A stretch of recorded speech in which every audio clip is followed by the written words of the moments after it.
거대한 탑, 일명 바벨탑을 쌓는 사람들이 나옵니다. 자, 이 사람들은 모두 노아의 후손들입니다. 대홍수 때 방주 안에 들어가 생존했었던 노아의 8 식구가 세월이 흘러가면서 인구가 기하급수적으로 늘어났고, 자, 그래서 그 노아의 그 후손들이 바벨탑을 지금 쌓고 있는 겁니다. 자, 그런데 이들은 어디다가 바벨탑을 쌓고 있다고 성경은 말하고 있습니까? 2절 한번 읽어보겠습니다. 2절 시작. 이에 그들이 동방으로 옮기다가 시날 평지를 만나 거기 거류하며, 시날 평지, 거기서 바벨탑을 쌓고 있다고 했습니다. 자, 그러니까 대홍수 후에 그 노아의 방주가 어디에 머물렀습니까? 아라랏산에 머물렀죠. 그래서 노아의 후손들은 아라랏산 산지에서 살다가 점점 동방으로, 동쪽 방향으로 이렇게 거처를 옮기던 중이었는데, 거기서 그들은 살기 좋은 대평원을 만나게 됩니다. 그곳이 바로 시날 평지입니다. 자, 시날 평지는 메소포타미아 문명의 발상지로서 오늘날의 이라크, 시리아, 티르키의 일부 이 지역이 시날 평지입니다. 자, 노아의 후손들은 이곳 시날 평지에서 정착하며 살다가 이제 또 성읍을 건설하고 그 성읍 안에 거대한 바벨탑을 쌓기 시작한 겁니다. 고대 역사가 헤로도투스라는 이 역사가는 이렇게 말했습니다. 이 바벨탑의 높이가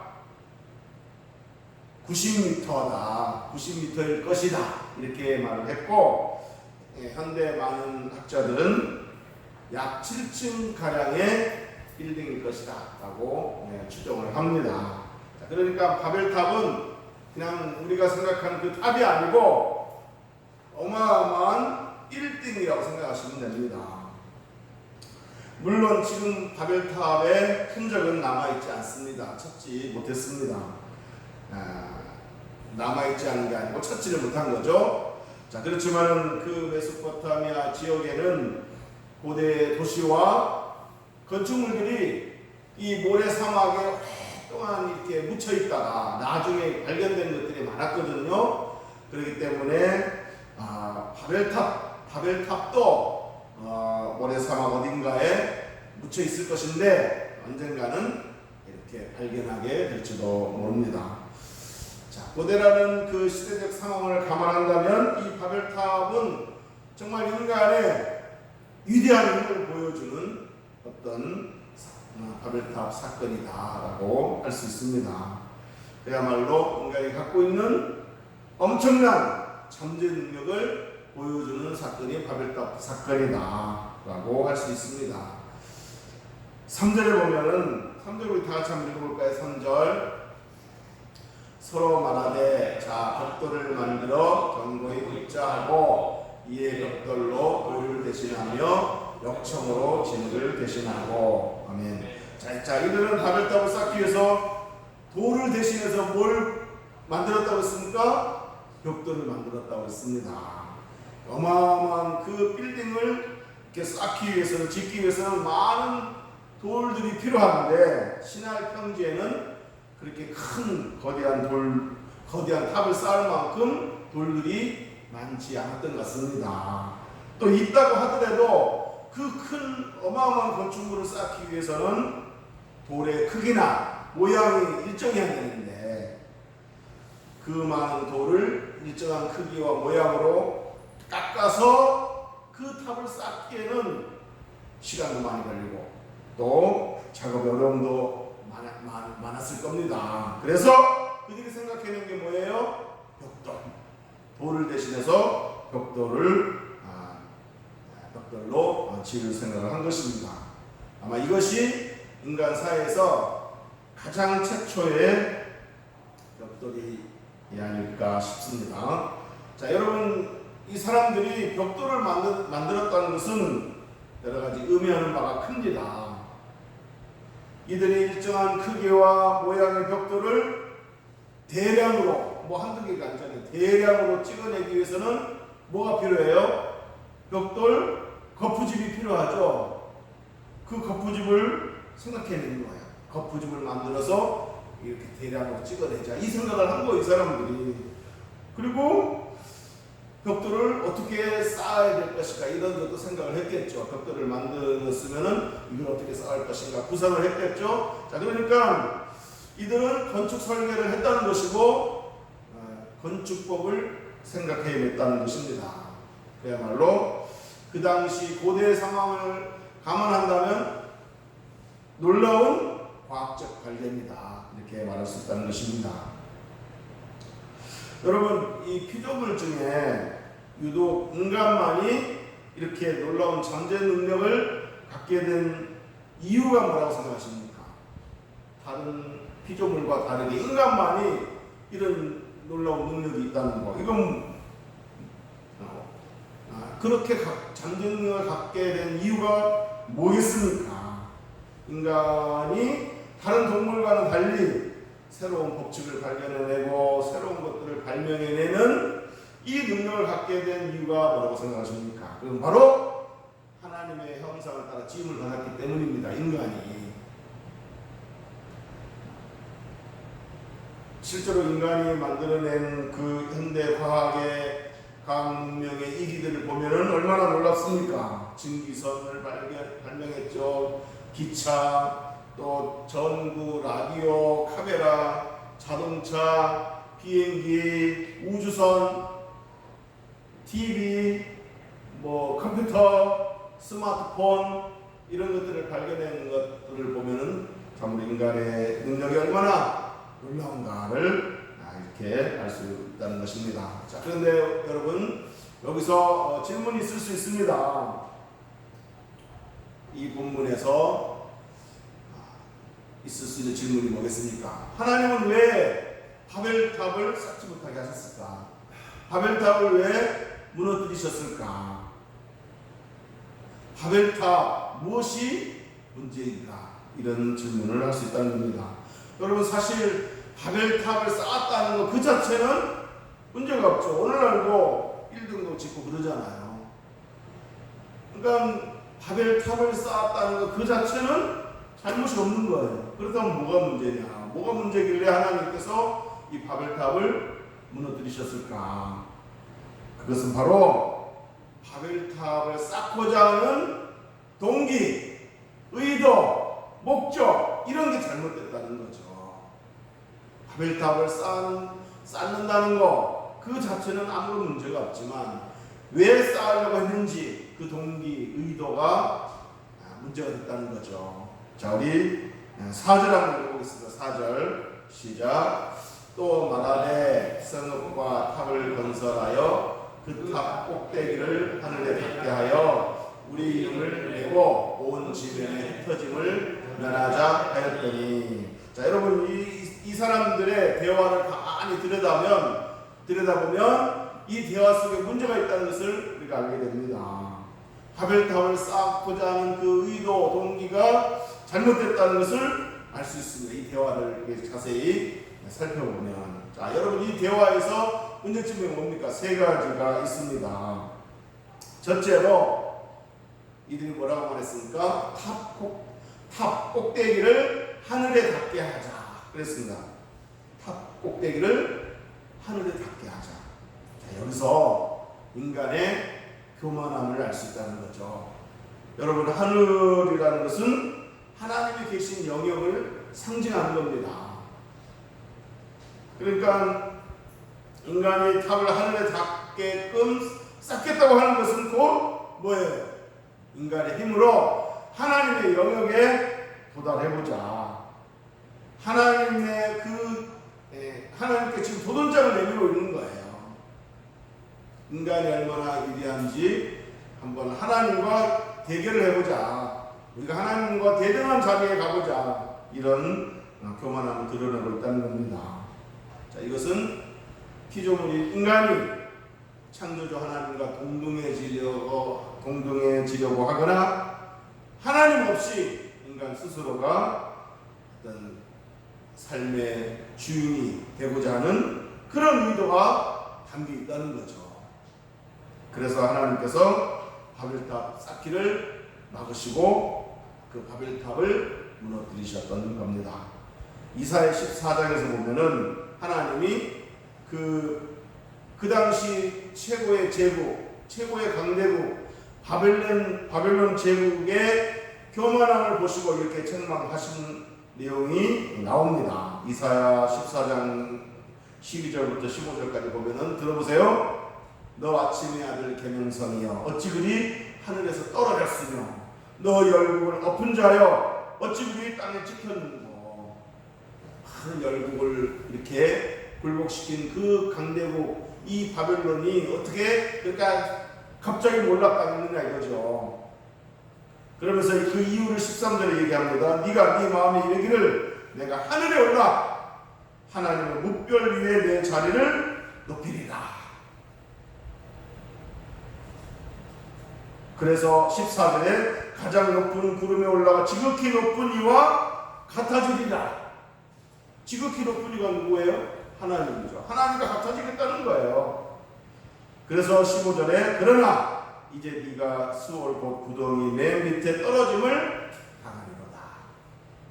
자, 이 구절은 이제 원래는 바벨론 제국을 향해서 하는 말이에요. 바벨론 제국의 교만함을 책망하는 말인데 보통 또 이 구절을 어디에다 많이 사용합니까? 사탄이 이렇게 하나님과 대등하려고 하고 하나님 자리를 꿰차려고 하다가 사탄이 쫓겨났다 이거죠. 자, 어쨌든 이 하나님과 동등해지려고 하고 하나님보다 더 우월해지려고 하고 하나님의 자리를 꿰차려고 하는 이 인간의 시도, 이것을 하나님께서 보시고 바벨론 제국 쌓기를 중단하게 하시고 무너뜨리게 하신 겁니다. 마태복음 11장 23절에서도 예수님께서 이렇게 말씀하셨습니다. 네가 하늘에까지 높아지겠느냐? 음부에까지 낮아지리라. 그러니까 바벨탑을 쌓으면서 하늘 꼭대기까지 닿게 하자. 이게 지금 정면으로 하나님의 도전장을 내밀고 있는 거예요. 하나님과 동등한 자리에 오르려는, 하나님과 이렇게 같아지려는 그런 그 교만함을 지금 드러내고 있는 거예요. 그래서 하나님께서 그 교만함을 무너뜨린 거죠. 자, 두 번째 이들의 대화를 보면 또 이런 대화가 나옵니다. 우리 이름을 내고, 우리 이름을 내자. 그러니까 바벨탑을 쌓아서 우리 이름을 만천하에 알리자, 이 말입니다. 자, 그러니까 바벨탑을 쌓고자 하는 이들의 의도와 동기가 뭐예요? 자신들의 이름을 내고 명성을 높이고 널리 알리자는 겁니다. 여러분, 하나님 인간을 창조하신 목적이 뭐예요?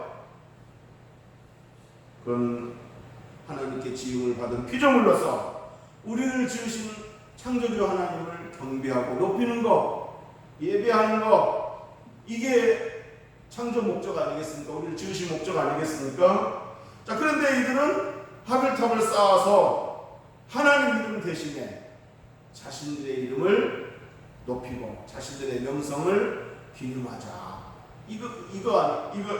이거였습니다. 그래서 하나님이 그 바벨탑 쌓기를 중단하게 하신 거죠. 지금 이 바벨탑 쌓는 사람들은 뭐예요? 우리 이름을 내자 하고 말하면서 더 이상 이제 하나님 중심의 삶을 살지 않겠다. 우리 중심의, 인간 중심의 삶을 살겠다. 하나님 없이 살겠다. 그런 면이 지금 내포되어 있는 것입니다. 인간 중심의 세상을 만들어보자, 이런 태도가 거기에 있는 것입니다. 그래서 하나님이 바벨탑 쌓는 것을 막으셨다 하는 겁니다. 자, 마지막 세 번째, 이들의 대화 속에서 어떤 대화가 오고 갔습니까? 온 지면에 흩어짐을 면하자. 바벨탑을 쌓아서 지면에 흩어져 사는 일을 피하자, 이렇게 말하는 거죠. 자, 그런데 여러분 한번 생각해 보세요. 하나님께서 인간을 지으시고 창조하시고 나서 인간에게 무슨 명령을 내리셨습니까? 생육하고 번성하여 땅에 충만하라. 온 땅에 충만하라. 이렇게 명령을 내리지 않았습니까? 그러니까 온 세상으로 퍼져나가서 땅에 충만하게 하며 살라. 이렇게 명령하셨는데 이들은 뭐예요? 신할 평지 한 곳에 거대한 빌딩을 지어서 여기서 모여 살면서 우리 흩어지지 말자. 이렇게 지금 말하고 있는 거 아니에요. 그러니까 이거 뭐예요? 땅에 충만하라는 하나님의 명령을 거역하고 있는 겁니다. 그래서 하나님께서 이들의 행태를 보시고 이제 흩어버리기로 하셨습니다. 흩어짐을 멸하자 하고 빌딩을 쌓는 이들을 하나님이 흩어버리기로 하셨는데, 우리 그 하나님의 말씀을 한번 들어보겠습니다. 우리 7절하고 8절 시작. 자, 우리가 내려가서 거기서 그들의 언어를 혼잡하게 하여 그들이 서로 알아듣지 못하게 하자 하시고, 여호와께서 거기서 그들을 온 지면에 흩으셨으므로 그들이 그 도시를 건설하기를 그쳤더라. 자, 여기서 하나님이 뭐라고 말씀하셨습니까? 우리가. 여기서 하나님 한 분인데 어떻게 우리가 그렇게 말씀하시지? 이건 뭐예요? 삼위일체 하나님을 말씀하신 겁니다. 그러니까 우리 하나님은 한 분이시지만 삼위로 존재하시는 거죠. 1위 성부 하나님, 2위 성자 하나님, 3위 성령 하나님. 이렇게 한 분이시지만 삼위로 존재하시는 거예요. 그러니까 그 삼위가 성부, 성자, 성령이 이제 서로 의논하신 거예요. 우리가 하면서. 저희 삼위일체 하나님께서 인간의 교만과 악함과 불순종을 보시고서는 가만 놔둬서는 안 되겠다 하고서 바벨탑 쌓기를 중지하게 하시려고 했는데, 흩어버리게 하시려고 했는데, 그 흩어버리는 방법이 뭐였어요? 언어를 혼잡하게 하자. 언어를 혼잡하게 하자는 말은 뭐예요? 지금까지는 하나의 언어만 했었는데 이제 여러 가지 언어를 만들어주자. 그래가지고 언어가 맞는 사람끼리 흩어져 살게 하자. 이렇게 흩어지게 하는 방법으로서 하나님은 여러 가지 언어를 만들어 사용하게 했습니다. 갑자기 못 알아듣는 거예요. 방금 전까지도 알아들었는데 무슨 말을 하는지 못 알아듣는 거. 언어가 달라버린 거예요.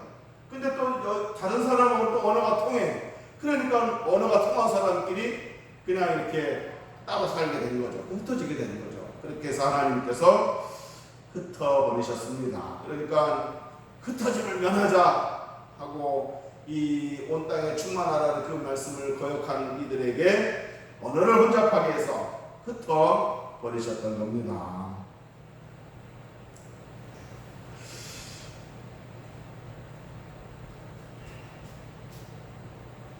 사랑하는 성도 여러분, 이제 말씀을 마치도록 하겠습니다. 이 바벨탑 사건에서 주는 의미가 무엇입니까? 이 사건에서 우리가 얻을 수 있는 교훈이 무엇입니까? 자, 이들은 하나님 인간에게만 주신 그 잠재 능력, 그리고 또 단합된 힘, 이거를 하나님의 영광을 위해 쓰지 않고 하나님께 반항하는데, 반역하는 일에, 도전하는 일에, 불순종하는 일에 썼다는 것입니다.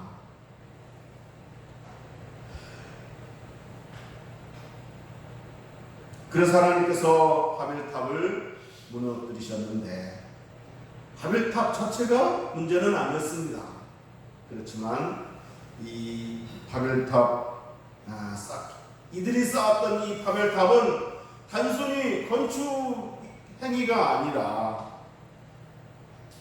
탑을 하늘 꼭대기에 쌓아서 창조주 하나님께 도전하려고 했던 것이고, 자신들의 이름을 내어서 하나님의 영광을 위해서가 아니라 자신의 명성을 위해서, 자신의 영광을 위해서 하나님 중심이 아니라 인간들의 중심으로, 인간 중심의 세상을 만들고자 했던 것입니다. 뿐만 아니라 흩어짐을 면하자라고 말하면서 땅에 충만하라는 하나님의 명령을 거역하며 살겠다는 그 태도, 그 동기, 그 의도가 문제였던 것입니다. 사랑하는 성도 여러분, 하나님 없는 인생은 헛되고 헛됩니다. 모래성을 쌓는 것처럼 하나님 없는 인생은 헛되고 헛된 것임을 기억하시기 바랍니다. 하나님 중심이 아니고 내 중심의 삶은 부질없고 의미 없고 거기에는 만족함이 없습니다. 바라기는 저와 여러분이 하나님의 피조물로서 창조주 하나님을 경배하고 찬양하며 살아가는 복된 인생 되시기를 주의 이름으로 축복합니다. 하나님의 피조물로서 나의 이름을 드러내는 것이 아니라 나의 어떤 명성을, 나의 어떤 것들을 드러내는 것이 아니라 하나님의 이름을 드러내고 하나님의 영광을 드러내는 그런 하나님 중심의 삶을 살아가는 복된 인생이 되시기를 주의 이름으로 축복합니다. 우리 온전교회가 이렇게 그 단합해서 하나 되어서 그 바벨탑 쌓는 사람이 언어가 하나니까 의사소통이 잘 되고 단합이 잘 됐잖아요. 그랬는데 그 단합된 힘을 어디다 썼어요? 하나님을 도전하고 하나님께 반항하고 불순종하는 일에 쓰지 않았습니까? 저와 여러분들은 이 우리 온전교회 공동체는 하나 되어서 그 단합된 힘을 하나님의 영광을 위해 교회를 세워나가는 일에, 하나님 나라를 확장하는 일에, 하나님 뜻을 이루는 일에 쓰임받게 되기를 주의 이름으로 축복합니다. 축복합니다. 기도하겠습니다.